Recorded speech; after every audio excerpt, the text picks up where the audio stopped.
Welcome to Elevate the Game, where DFW's top leaders drop gems on success, strategy, and legacy with your hosts, George Abreu and Eric Badiwala. Let's get into it. All right, so today we've got Babar Arshad with us here today. He's a business owner of several companies and also an early stage investor. He's very passionate about building products, brands, and teams. And we're going to dive in and see how he's able to manage all of this. So thank you for being here, Babar. If you can just tell us a little bit more about your business, what you do, what your companies do, and we can take it from there. Perfect. Thank you, George. I am a tech entrepreneur primarily. I started about 10 years ago. My entrepreneurship journey started properly about 10 years ago. Before that, I had some college and high school and all those growing up ventures that all of us try. But my first big boy startup was in 2017. I started a company called Influencer Hub. It was a tech platform. Having no tech experience, I learned how to get technology built. So that's what that first startup, taught me personally. It failed. I had a hard time keeping up with the ever fast changing market in that part of technology. And I learned a lot of things. And from there, I moved on to my current company, iTitans. I'm wearing a shirt for that. It's a tech services company. We do custom software development. iTitans got lucky with COVID. I think a lot of my efforts for Influencer Hub paid off in iTitans.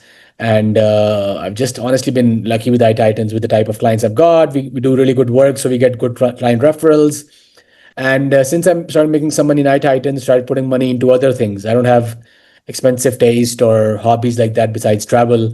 So I wanted to put money into other startups. One of the main ones is called K-Hub, Commerce Hub. We've put a lot of money into this for the past 5 years. And now we're at the stage where we think this can turn into something big. It's a tech product in which we offer a complete end-to-end solution to wholesalers across North America. So anybody who's doing 500,000 to 50 million per month revenue classifies as a small to mid-size wholesaler in the US. And that's a target market for K-Hub. I started a third company about 5-6 months ago. It's called Techronics AI. It's a smaller ticket item technology service for businesses that cannot afford. iTitans does custom work. This is more standard websites, SEO, small digital presence. So yeah, between these three companies, tech companies, I stay pretty busy. I have a team of about 150 odd people globally. We're present in Dallas and Tampa, Florida, 2 offices in the US. Then globally, some presence left and right, mainly in Pakistan, where I was born. And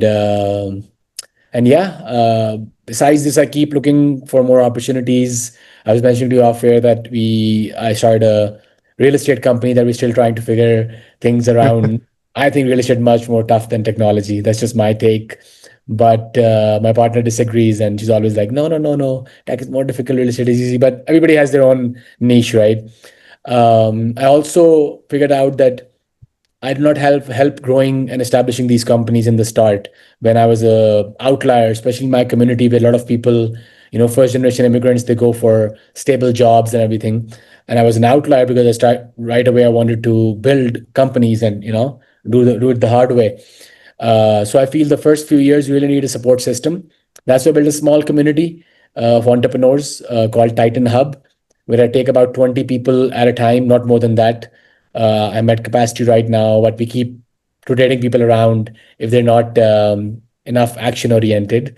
And my goal is to invest with these people, but most of them don't even need time investment. They need money investment, mentorship, advisory.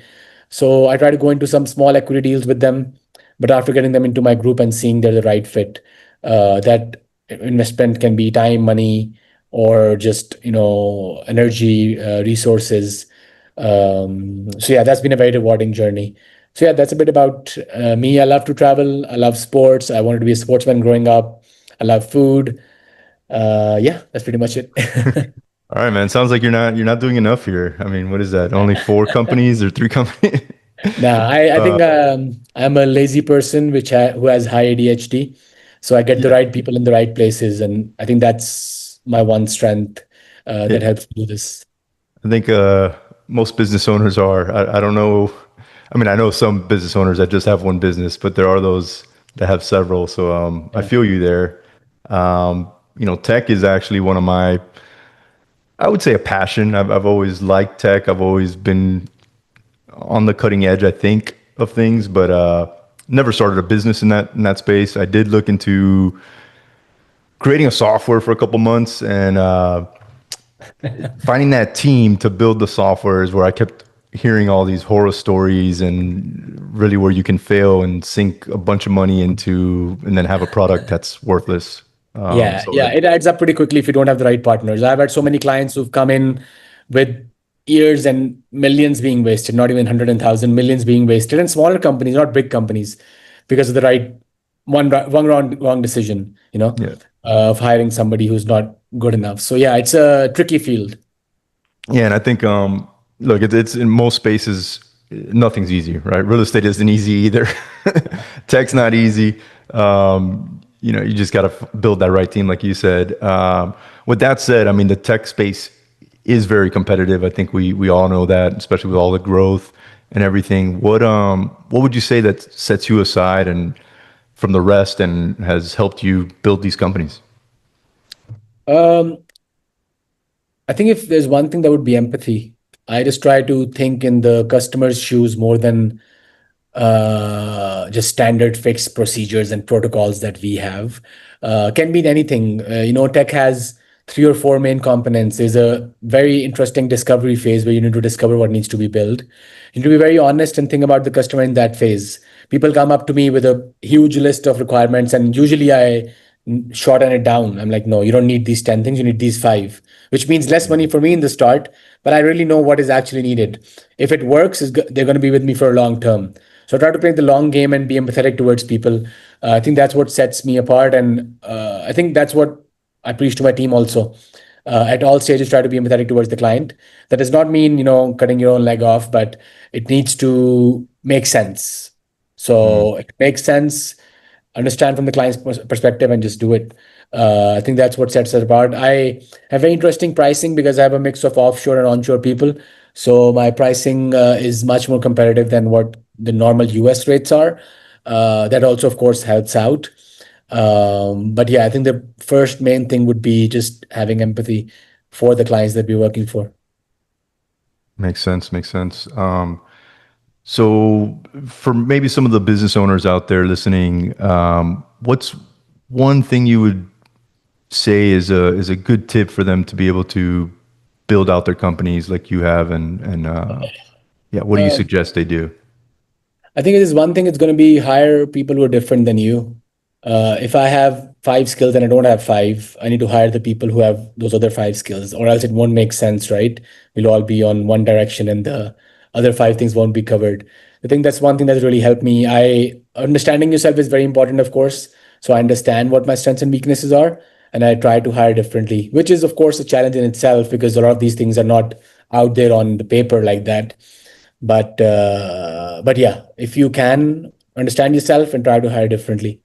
Yeah, and I think usually you're attracted probably to hiring that someone that's more like you, right? And I think people get confused by that. It's actually no, you should find somebody that complements you, not Yeah, because necessarily. you naturally like people like yourself, right? Yeah. But in the end, I think I learned this the hard way. Also, I like people who, I usually have done non-technical interviews because I'm not of a technical background. So I get all these technically approved people through multiple rounds, and I'm like, okay, I like you because you like me. We're similar, but that turned out to be counterproductive. Yep. Yep. Makes sense. Okay, so now what would you say what's one of the biggest challenges you've had throughout the years, and how did you overcome it?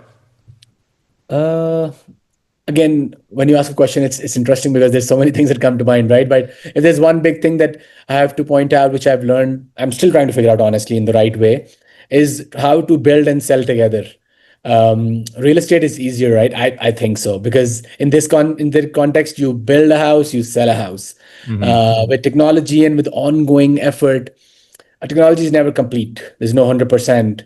Like, you have a house built out nice and everything is done and good to sell. Tech is not like that. In tech, you need to consistently build and sell together. You can sell at the idea stage, at the design stage, at the development stage, at the launch stage, at the post-launch stage. You can sell at any stage, depends on when you should. And there's so many more factors to that. So trying to figure out that for every service or product is very interesting, and that's something that I think I struggle with still, because it's an ongoing thing. Yeah, that makes sense. Any how to overcome that? Any suggestions on? It's for me. It's just been experience and having the right people, right? If I have somebody who's done that part of the business before, or that type of business before, then it becomes easier for me to take input. I believe in networking. I believe in learning, so that part helps. And in the end, it comes down to one, experience; two, trying your best, learning, falling, getting up, trying again. So I think it's sort of that failing forward sort of an approach that helps, in this context. Good stuff. Good stuff. So, as most business owners,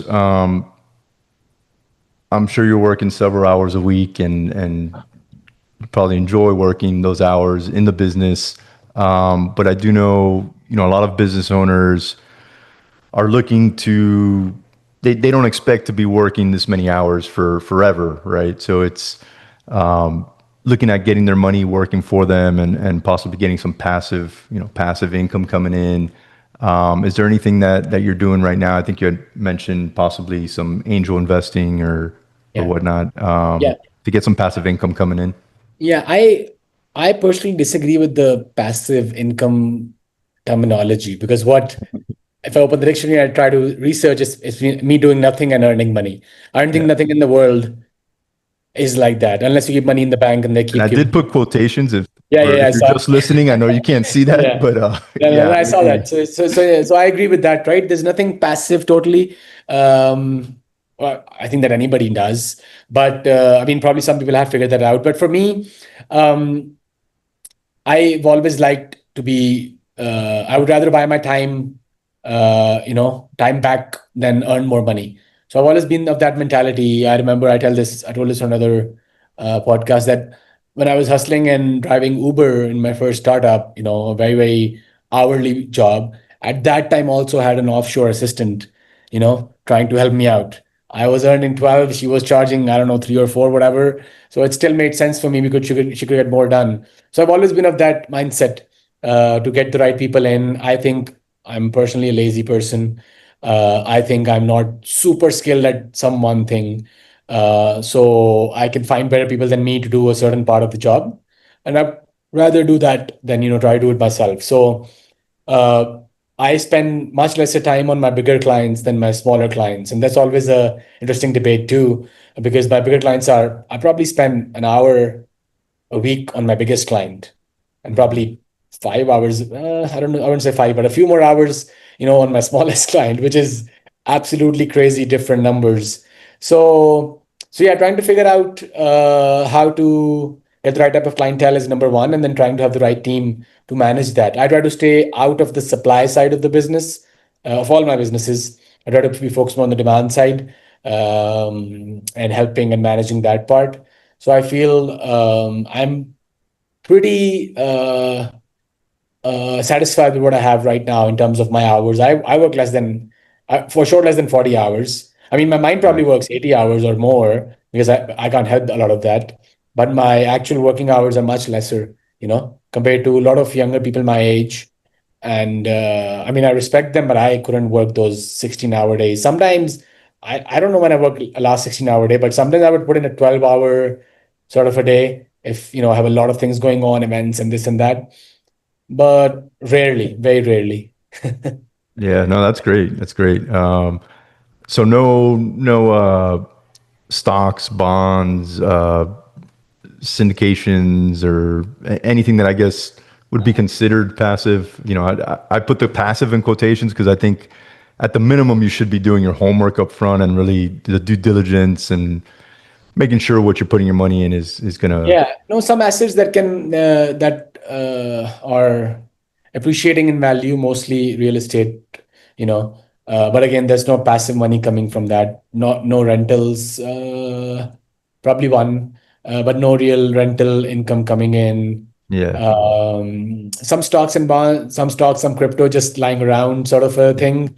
But because when you're in a certain field, I see so many opportunities in this field to invest, and those are more high risk and longer term. And I like that style. If one out of Yeah. those 10 startups pay off that I've invested in, I'm going to earn much more than what I've invested in all of them together. So I'm more on that side of investment.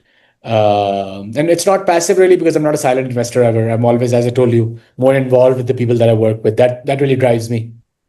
Makes sense. Makes sense. So more about investing in those businesses, and I guess the payout would come on the exits. Yeah. Yeah, yeah, for Got sure. it. Got it. Okay. So as we're somewhat wrapping this up, any exciting plans or initiatives or any other new companies you're thinking about in the next maybe 6 to 12 months? Yeah, it's funny because when I started iTitans, I started earning money and pretty much right away. And I thought I would open one company every year. I sort of made this pact to myself. The first 2 years, I opened two companies, and one of them failed. One of them is KHub, which is working. And then I thought I can't put it myself under the same that pressure, for no reason. Since then, it's just opportunity based. I didn't do anything else honestly for three odd years, anything properly. And then this year, I opened two companies, one real estate and one that small ticket item. But it depends on the opportunity. I'm always open to opportunities. Exciting plans. I am in Mexico right now, and I'm Nice. looking to go to Silicon Valley for a few months next year start. Not really personally exciting after being in Mexico for some time. Life is so much better here. But business-wise, I think that's an exciting move to be around that vicinity, that energy, that those people in that part of the world. And yeah, and there's a lot of travel coming up. I've been traveling a lot the last year and a half. And again, more travel coming up 2026. So really excited for that. Nice. Nice. And that's business travel, or is that I try to mix it up mostly. Sometimes it's only personal, but mostly I try to mix it up. So I can have a okay? mix of both. I'm going to Puerto Rico for a conference. The conference is 2 or 3 days. I'm going for 9 days. So I don't know what to Nice. call it. Nice. Business travel or personal travel. It's sort of a mix. Nice. Nice. Yeah, I try to do the same with the family sometimes, and conference. I've done a conference in Hawaii and brought the family Yeah. with me. So Yeah. Helps trying to, us feel less guilty. yes, yes, it does. Good point. Um, Babar, thanks so much for your time today and sharing the insights and tips with us. If people want to connect with you and get a hold of you, how can they do that? My business Instagram is my best place because that's the only thing I look at myself besides my cell phone. Yeah. So there's LinkedIn and my website and everything also, but I think business Instagram, Build with Babar, is the best place, which I personally keep checking. Okay. Well, I'll make sure we put that in the notes as well. And thank you very much. I appreciate it. Thank you so much for having me. Thanks for listening to Elevate the Game. If you're a mover and shaker in DFW with game to share, apply to be a guest at elevatethegamepodcast.com/guest.